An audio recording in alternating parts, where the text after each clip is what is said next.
In the Bible, the Lord is often depicted as a shepherd and his people as sheep.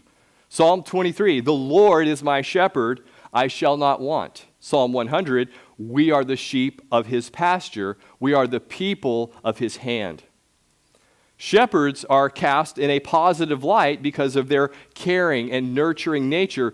Sheep, on the other hand, are not usually put in the best light. Isaiah 53 says, all we like sheep have gone astray. We've all gone our own way. Sheep get lost easily. They do not navigate well. They can't find their own way. They aren't like dogs or pigeons that can find their way back to where they came from when they're lost. One philosophy professor noted, rather tongue-in-cheek, but he said, the existence of sheep is evidence against the theory of evolution. There's no way sheep could have survived that process. Survival of the fittest, they are not. They require constant oversight, constant leading, constant rescue, constant cleaning, or they will die. A great book written several years ago by a shepherd included these words. He said, sheep just do not take care of themselves. They require, more than any class of livestock, endless attention and meticulous care. And he goes on to say the behavior of sheep and human beings is similar in many ways. Our mass mind or our mob instinct, our fears and our timidity, our stubbornness and stupidity are all parallels of profound importance.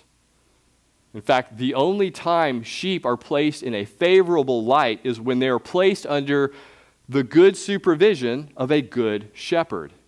And the same could be said for God's people. And in 1 Peter chapter 5, Peter addresses the people of God as a flock of sheep. Now, he doesn't do that to put anyone down, but to simply raise the bar for those who are called to be leaders in the church. He says anyone who's going to be a leader of God's flock, they have to meet certain criteria. We're going to look at that this morning. But first, let's back up just a bit in chapter 4 and get a running start into chapter 5. In chapter 4, verse 17, he says, for the time has come for judgment to begin at the house of God. He's saying that God uses suffering. 1 Peter talks about suffering throughout this letter. God uses suffering to purify his church. And then in verse 19, the last verse before chapter 5, he says, therefore, let those who suffer according to the will of God commit their souls to him in doing good, as to a faithful Creator. So Peter now describes what doing good and being faithful to God in the context of suffering looks like for those who are in the house of God.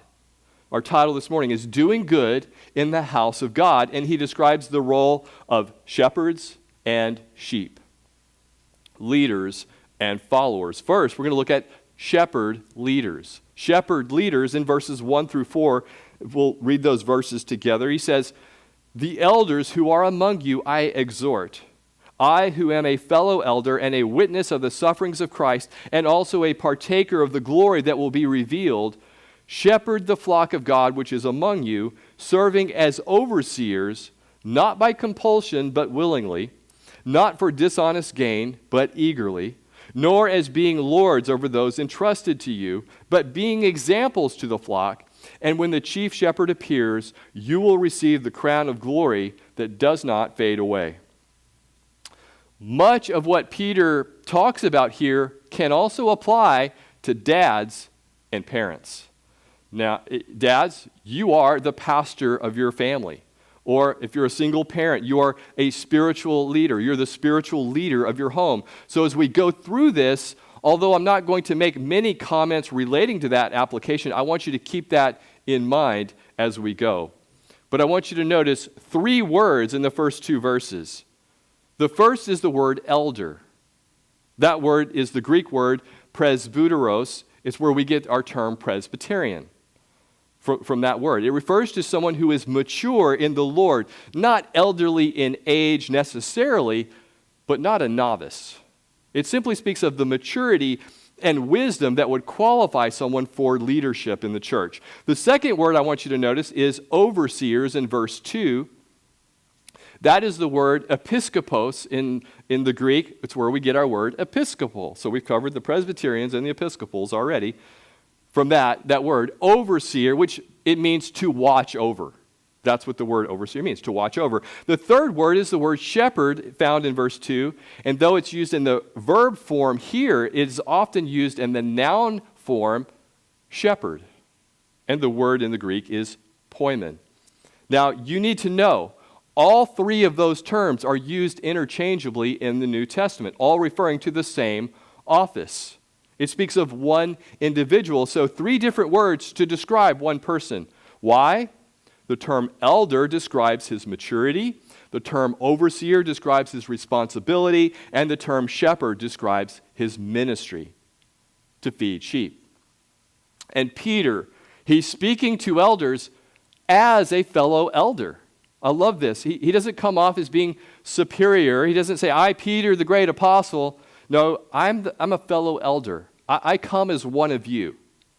And Peter has some things to say to Christian leaders. Three main responsibilities or qualifications. Paul writes extensively about qualifications for leadership. Well, here is Peter talking about what he sees, and he's talking to elders, and he begins with one of the first thing, a personal relationship with Christ. Notice he says, and a witness. A witness is someone who sees and hears something and then tells others what he has seen and what he has heard. Peter was personally with Christ. He writes as one who has had a personal encounter with Jesus, and that is the first mark of a good shepherd. They personally walk with God, and they are growing in their walk with God. When a relationship with Christ is real and is being cultivated and is growing, that person has a base from which to now share and to minister to others. It has been put this way: as the shepherd goes, so goes the sheep. As the shepherd grows, so grow the sheep. If the shepherd is growing, the sheep are growing. If the shepherd is stagnating, the sheep will be stagnating. Yet another reason to pray for your pastor and your leaders.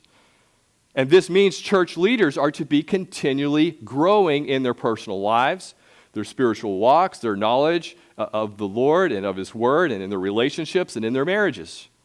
So he needs his own personal relationship with the living, resurrected Christ. So that's the first thing. There must also be a practical gifting to serve Christ. A practical gifting. And there are two areas, generally speaking, that there must have a gifting to feed sheep and a gifting to lead sheep. First, the gifting to feed sheep. That's the word shepherd in verse 2. Shepherd the flock of God, which is among you. The King James Version says, feed the flock of God, because the word feed and the word shepherd go hand in hand. It's the same calling, the same nurturing. And one of the primary callings of a shepherd is to feed sheep. After the resurrection, Jesus asked Peter 3 times, do you love me? Yes, Lord, I love you. And Jesus said, feed my sheep. Sometimes it's translated, tend my sheep, care for my sheep, but feed my sheep. It's what shepherds do. They feed sheep. So for me as a pastor and for other ministry leaders, one of our primary tasks, and my primary task, I see my position as being a spiritual chef. A spiritual chef. And any pastor worth listening to is one who has thought through the truth of God's Word in the presence of the Holy Spirit, and that takes time. To do it properly, to do it thoroughly, takes time. Paul told Timothy to study in 2 Timothy 2:15, be diligent to present yourself approved to God, a worker who does not need to be ashamed, rightly dividing the word of truth. So he's saying, study hard, be diligent, prepare, and that takes time and it takes focus. And I believe if you want to get strong sheep, you teach them through entire books of the Bible. That's why we teach the way that we do. To teach chapter by chapter, verse by verse, through entire books of the Bible. So that is one practical gifting to serve Christ, as a shepherd to feed the flock. He also has to be able to, or to be gifted to lead the sheep. To lead the sheep, at the end of verse 2, serving as overseers. It's someone who looks over a group of people and looks out for them. And he's to do it in different ways. Overseer carries with it the idea of protection, to be a protector. And there's two primary areas of doing that: watching and warning. Watching and warning. Now, watch out for what? They're to watch out for wolves who would come in from the outside and try to devour the sheep, meaning to expose the error of false teachings and heresies that kind of blow through the church and like wind through the church, to expose those things. It's also to watch out for wolves from within, those who would start teaching things that are not right, or more likely what happens often is those who start majoring on minors and minoring on majors, meaning they go off on tangents on some doctrine or something that's not even a major doctrine, and they try to make it a major thing. Another aspect of watching is to watch in prayer. To watch and pray, to prayer, to intercede. And I like that as a third entire category, actually, for qualifications, or really what I'm talking about is my job description. I'm sharing with you this morning my job description as described by Peter: to feed, to lead, and to intercede, to pray. It's to pray over the flock, meaning you need to know what's going on in people's lives. I need to know what's going on in people's lives and lifting those needs up in prayer. And I try to do that as best I can. Sometimes that's helpful when you help me by letting me know what prayer requests are. So those are some ways a shepherd offers spiritual protection through watching. The second aspect of the shepherd's ministry is protecting them through warning. And Jesus, he warned his disciples many times. He told them to beware of certain things, to watch out for certain things. Beware the leaven of the Pharisees, beware the materialism of the Sadducees, and so on and so forth. So watching and warning are two ways a shepherd offers protection. Peter also addresses the motivation for the shepherd, to do it willingly, not by compulsion, but willingly. A person who has been so touched by the Lord and so loves the Lord, they want to serve. It's never a duty, but it's always a privilege. It's not a have to, but a want to. And that points to the importance of calling. I'll talk about calling more in just a minute. But first, willingly. Second, honestly. Not for dishonest gain, he says. There were, and there are, false prophets that are out there just to get money from people, or these days, more importantly, or higher than money, is power. To get power over people, to have that authority or that platform or whatever it may be. So willingly, honestly, and eagerly, he says. This is where you need to know you are called and willingly and eagerly respond to that call. Do you know why it's important to know that you are called as a leader or a shepherd in a flock? Because of the trials, the warfare, the doubt, and discouragement that will come. And it will surely come. You won't make it through those difficult seasons if you aren't called and you're not certain about your calling. On the flip side, if you are called, you won't be truly content in the Lord until you willingly do what God has called you to do. So there's the flip side of that. And then there's the fourth thing, fourth motivation, or the way to do it, is gently. Notice he says, nor as being lords over. You are an overseer, not an overlord. And this is where husbands and dads, we're to lead our families gently, not harshly. We are not called to be dictators in the home, but to be examples. And the same is true for a pastor or a church leader. The sheep do not belong to the shepherds. In the church, the sheep belongs to Jesus and are entrusted to the shepherds. So shepherds are not to be harsh, but to be gentle and serve by being examples. And that phrase, among you that he uses a couple of times here, it's an important aspect of being an example. To be among the people. An example of what? Jesus. And the example that Jesus gives us in the Scriptures, in the New Testament, is that of a servant leader, a shepherd leader. So the shepherd is to serve as an overseer willingly, honestly, eagerly, and gently. And here's why. Sheep cannot be driven. They're not cattle. You don't drive sheep. You have to lead sheep. You lead sheep, and leading by example is what goes the furthest. It's been said that a leader is someone who knows the way, goes the way, and shows the way. He leads by example. Church leaders lead by sacrificial example rather than by command. And this pictures the leader being out in front and at the same time alongside his people, kind of like the old method of warfare when the general went out and he's ahead of the troops, but he's also alongside the troops, fighting along with them. And in that sense, he is in the battle with them. And this can only occur if the leader is with the people and living in community. Because the primary role of the leader is to point back to Jesus, not just as I speak and give sermons, but in my life as well. And I mean, that I have to say, that's a difficult thing. It was difficult before the pandemic thing, and that's why I tried to make an intentional thing to join, to be in a home group, to get to be around the people outside of a Sunday morning. And now with COVID-19 and having to do everything virtually, it makes it even more difficult. Part of it was just it's the culture we live in. We all have different lives. We're going in different directions. So just to try to be in people's lives, and I know that's something God's wanting me to grow in more and more in that area, to reach out and connect with people more, to be a role, be an example in that sense. Well, third, for shepherd leaders to do good in the house of God, there must be a powerful desire to please Christ. We see that in verse 4.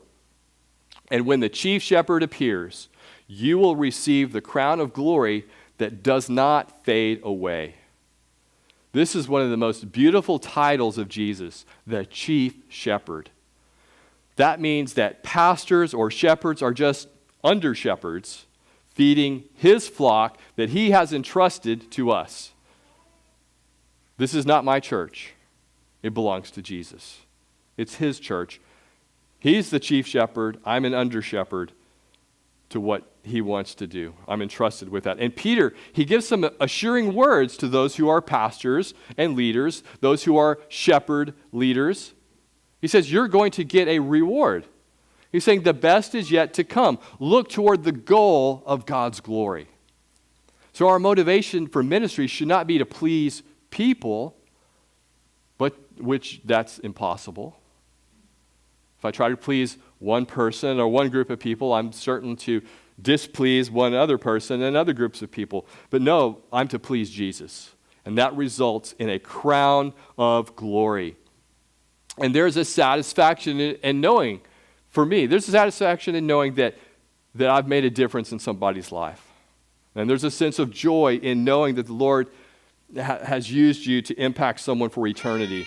And that the Lord used you to help another believer get stronger and become more stable in their walk with the Lord, or to help someone who's grieving get through a difficult season. And it is nice to hear on occasion, great sermon, Pastor, and that really spoke to me today. But I can never live for that. A shepherd can never live for that. No, you live for the day when you will hear Jesus say, well done, good and faithful servant. That's what you want to hear. Because in the end, a shepherd, a pastor, does not stand before his congregation. He doesn't stand before his peers or fellow pastors. No, he will stand before the chief shepherd.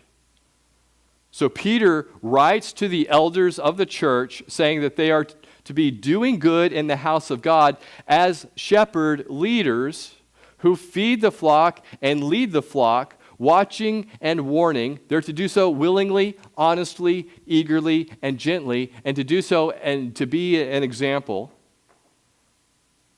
So having addressed the leaders in the house of God, Peter now describes what doing good in the house of God looks like for the followers. So this wasn't just all about me this morning. I wanted to share some verses that have to do with you. How's that sound? To be submissive followers. That's the second point. Read verses 5 through 7. Likewise, you younger people, submit yourselves to your elders. Yes, all of you be submissive to one another and be clothed with humility, for God resists the proud but gives grace to the humble. Therefore, humble yourselves under the mighty hand of God, that he may exalt you in due time, casting all your care upon him, for he cares for you. Now again, Peter, he's writing to believers who were going through a time of suffering. And when suffering is present, good leadership is vital. But the church needs something else. It not only needs good leaders, it needs good followers. Because suffering has a way of bringing out the worst in people. In times of suffering, people can often resort to their more base behaviors. Irritations mount, tempers flare, accusations fly, and pride rears its ugly head. We see that in the world today, around the world. It happens in the church as well. In the church, I've noticed that when Christians go through times of difficulty, there will arise those at times that in the name of righteous indignation will challenge leadership. So I want to give you now 3 principles for submissive followers. I'm going to give these to you in sentence or these short phrases. 1, submission helps leadership. Now, before I get any further for saying submissive, I've already used a potential trigger word here, that word submission. All of this is contingent upon the shepherd leader. As much as the leader is shepherding, caring, nurturing, the easier it is for the sheep to be submissive. So with that, nothing is more helpful to those who are in authority than to find those who will respond to that authority. Notice he says in verse 5, likewise, you younger people, submit yourselves to your elders. So notice he first addresses younger people, meaning younger relative to those who are elders. Peter is addressing those who are less mature in the Lord. Now, all of society is built on submission, right? Peter has already written a lot about submission, submitting to the government, at work, at home. And it comes up several times in this letter. In fact, submission is a part of every single area of life. There is submission to the laws of the government, submission at home to parents. If you go to work, you have to submit to the rules and regulations of your company or the vision and instruction of the boss. You can't even be saved without submission. Did you know that? You can't follow Jesus unless you are willing to submit to him as your Savior and Lord. In virtually every part of life, there is a structure, a chain of command for anything for it to function. And the same is true in the church. Hebrews 13:17 says, obey those who rule over you and be submissive, for they watch out for your souls as those who must give account. Let them do so with joy and not with grief, for that would be unprofitable for you. Now, I'm not bringing that up to be self-serving or in hopes of that you're going to respond to my authority, and at the end of the service, I'm going to have a list of things for you to do. No, it's simply part of the text here. He's addressing elders. He has addressed the elders. Then he addresses those who are younger in response to those who are older. And yes, you are submitting to a human. And that's a bit scary, I know. Because humans are fallen, and they can take advantage of that. They can take advantage of that situation. So it's an act of faith. Because when you submit to a person, as a believer, you are trusting that there is God behind them who is sovereign and in control. In spite of what kind of boss you have or what the issues are or who the leaders are, it is an act of faith. And in any organization or in any group, in any structure at all, people are spared when there is submission to authority and prayerfully godly authority, as we're talking about here. So the younger are to submit to their elders just as Jesus called people to follow him, and he instructed them on how to follow him, but he did not compel anyone to follow him. He invited, he instructed, he welcomed. He said, "Come, follow me." But he never forced anyone to follow him. So the principle, submission helps leadership. Second, humility enhances fellowship. Humility enhances fellowship. Look at the end of verse 5. "Yes, all of you be submissive to one another, and be clothed with humility, for God resists the proud, but gives grace to the humble." Be submissive to one another. All of you. That includes the leadership as well. To be submissive to one another. Be willing to surrender your rights to one another. And then he says, be clothed with humility. Humility is tricky, isn't it? Because it's a virtue that if you think you have it, you most certainly don't. You just lost it. But understand what humility is. It's not thinking bad about yourself, thinking poorly about yourself, like, oh, I'm scum, I'm this or that. No, humility is not even thinking of yourself at all. You're thinking about the Lord. You're thinking about serving someone else. That's humility. So be clothed with humility. And then he says why? By quoting Proverbs chapter 3, verse 34. He's quoting a proverb. Be clothed with humility, for God resists the proud, but gives grace to the humble. Let's chew on that for a minute. God resists the proud. Do you want resistance from God? Be proud. Now, I'm not talking about pride or being proud in the sense of having self-respect, like I've done a good day's work, I've done my best. No, it's showing yourself to be above other people. It's despising others or even treating them as with contempt. God hates pride. When you are proud, it sets you against God, and it sets God against you. Jesus said in Luke 18:14, "Everyone who exalts himself will be humbled, and he who humbles himself will be exalted." And Peter says, God resists the proud, but he gives grace to the humble. And grace is the very thing we so desperately need. We need grace. The word grace, it originates from a Hebrew word that meant to bend or to stoop. It came to include the idea of condescending favor, unmerited favor. Grace is undeserved favor from God.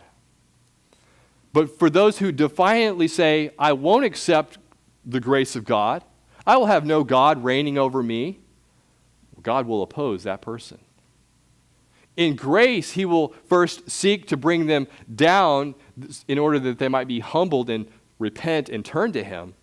But if they don't respond to God's grace, then they are met with God's resistance, and ultimately, the ultimate fate will be his judgment. It is humility of heart that puts us in the place to receive the grace that God has for us. When we recognize our need for grace, that's when the Lord has abundant grace to pour out, to give. Verse 6, therefore, he used that word therefore, so he's tying two thoughts together. So he's saying, now that you know this to be true, let me take that thought and tie it to this next thought. Humble yourselves under the mighty hand of God, that he may exalt you in due time. And the phrase that Peter uses here is, I believe, the key to having a humble heart. Humble yourself under the mighty hand of God.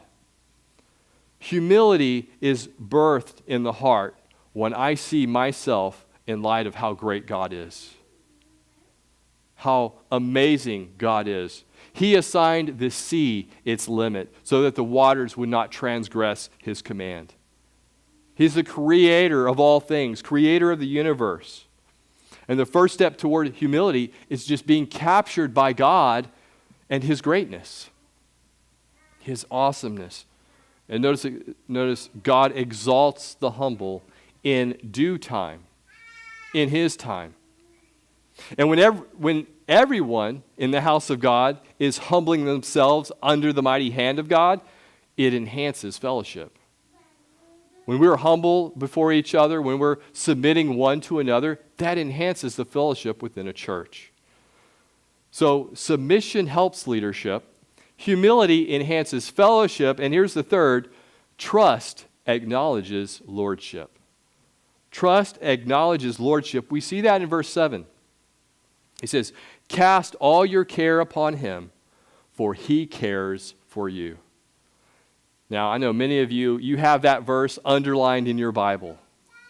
You have that quote, it's written on a wall, it's on a poster, it's on a picture, it's framed somewhere in your house. This verse is the secret to a calm, stable, and serene outlook on life. Notice the word care. Some translations say your anxiety, your concern, your worries.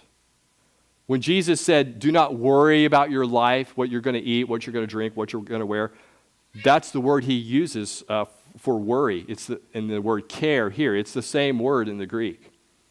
The verb form comes from two words put together, one which means to tear or to divide, and the second word means the mind. So worry, care, anxiety literally means to tear or divide the mind. And isn't that an accurate description of what worry and stress does to you? It takes your mind into two different directions. James put it this way in James 1:8. He says, the man who doubts is a double-minded man, unstable in all his ways.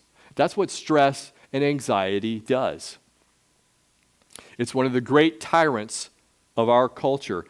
Over the last 20 years, you've heard the word stress or anxiety more than in any other period in history. 100 years ago, they weren't talking about how stressed they were. Today, I'm so stressed. I'm so worried. It is a byproduct of our culture, our civilization. I came across this description. Anxiety is a thin stream of fear trickling through the mind.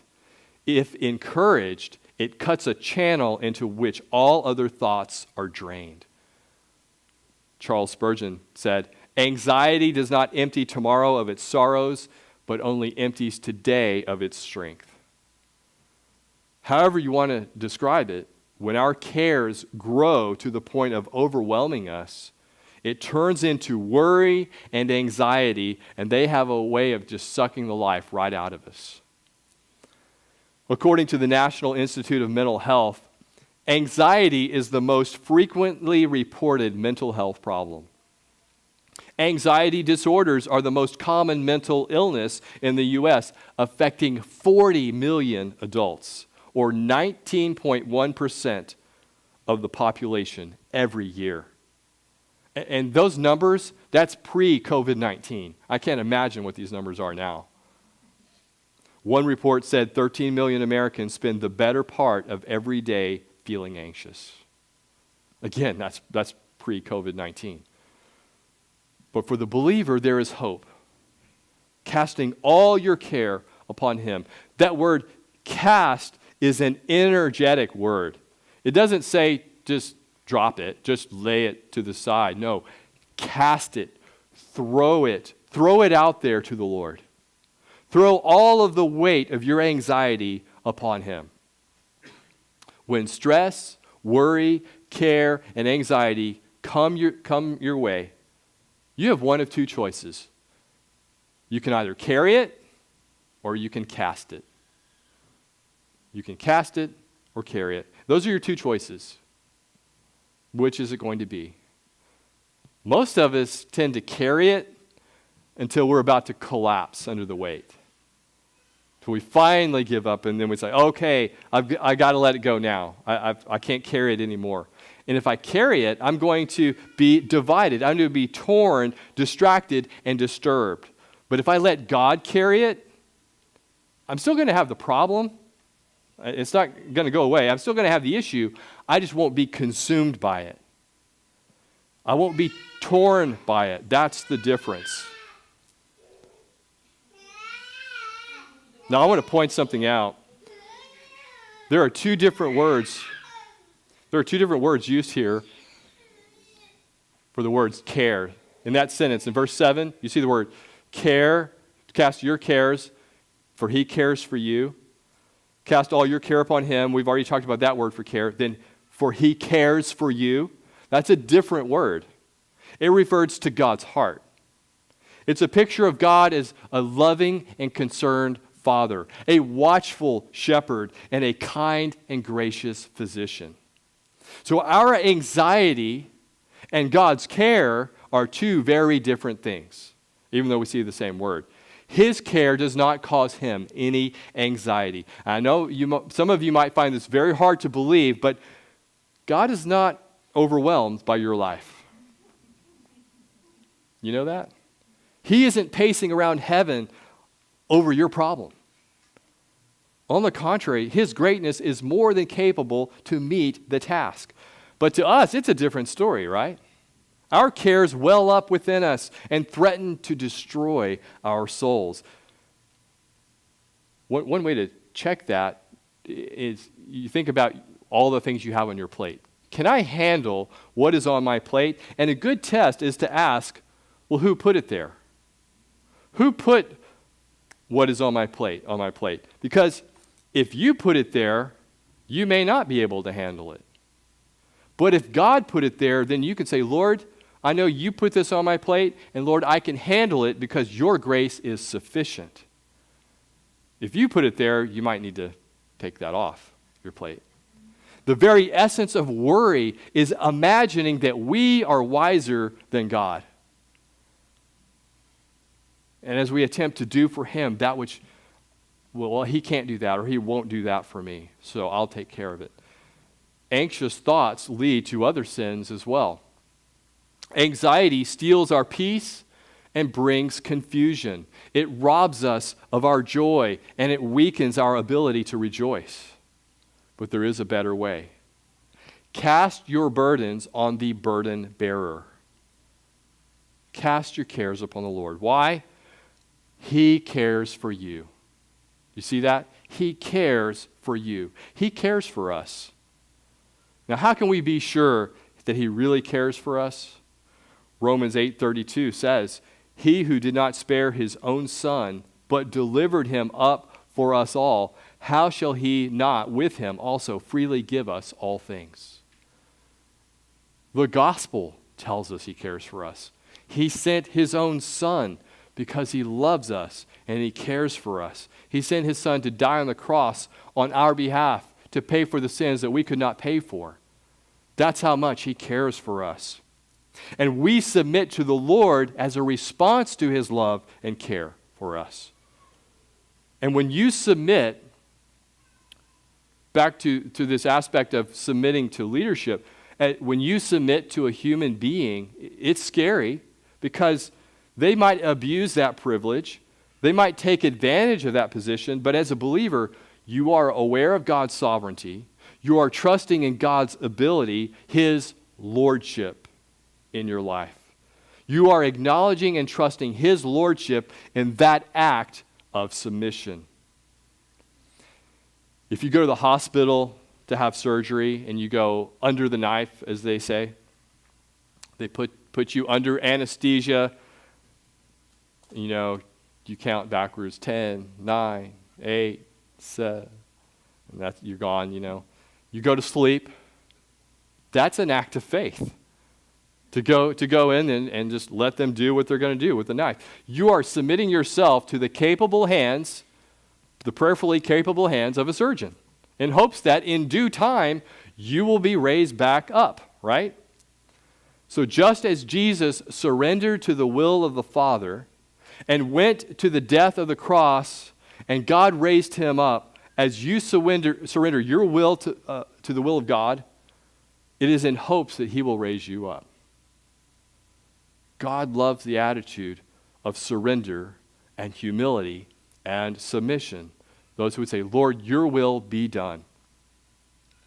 The church needs both leaders and followers, and it needs good leaders and good followers, shepherd leaders and submissive followers, with everyone together doing good in the house of God.